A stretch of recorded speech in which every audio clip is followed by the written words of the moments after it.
This is TechCrunch. TikTok rolled out new accessibility tools, including AI-generated alt text. I'm Imran Sheikh, and your Daily Crunch for Tuesday, featuring 3 big tech headlines, starts now.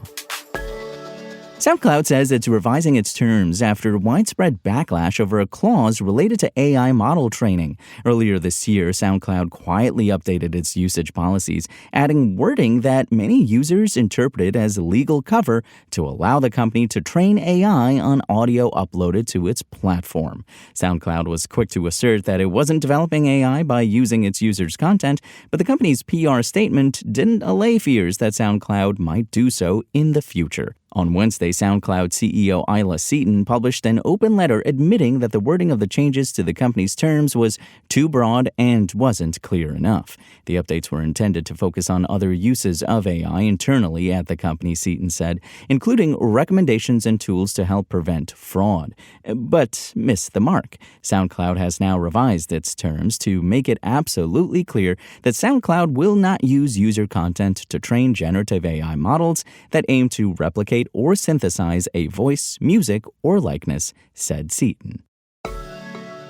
Google is testing a redesign of its search homepage in which AI Mode, the experimental AI-powered search feature the company rolled out earlier in May, replaces its long-standing "I'm feeling lucky" button under the search bar. A company spokesperson confirmed to The Verge, which was the first to report the change, that the feature began rolling out to some users in Google's experimental labs environment. However, it may not launch publicly. The test comes just a week ahead of Google I/O, where the company is expected to announce some major updates to its AI-powered search offerings.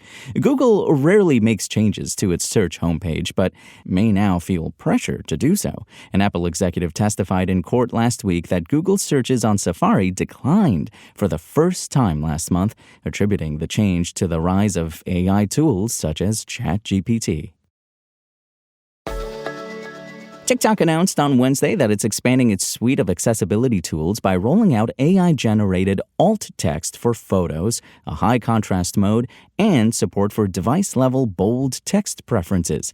TikTok introduced support for alt text for photos a few weeks ago, allowing creators to provide descriptive text for photos to help users with screen readers understand the visual content through spoken descriptions. Now, the company is testing AI-generated alt text to automatically describe photos out loud when creators don't add alt text manually. The company says AI-generated alt text will make TikTok more accessible for people with visual impairments. The move comes as Instagram has been using AI for alt text since 2018.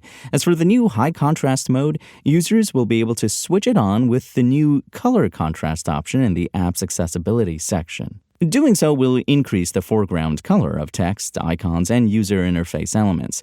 This change will make TikTok more usable for people with low vision or sensitivity to low contrast, the company says. TikTok now also adheres to a user's device's bold text setting, which means that it will automatically display all in-app text in bold when enabled.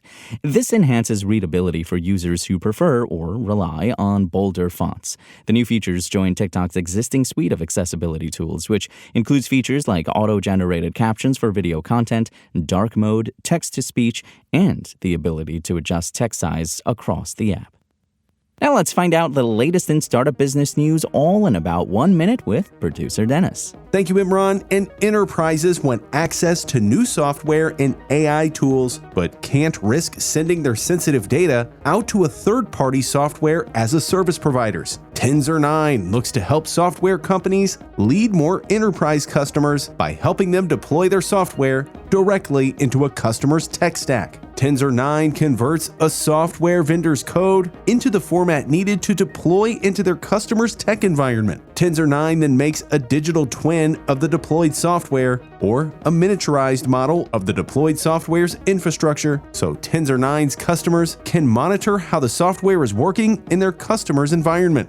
And at long last, digital consumer bank Chime has moved forward with its IPO by filing its S-1 paperwork Tuesday. Chime had reportedly filed confidential S1 paperwork back in December. S1 filings typically reveal all kinds of information covering financial, legal, and other risk factors. But Chime's S1 documents still have a lot of blank spaces. We don't know how many shares it hopes to sell or at what price. Chime could be aiming to raise $1 billion, IPO specialist Renaissance Capital believes.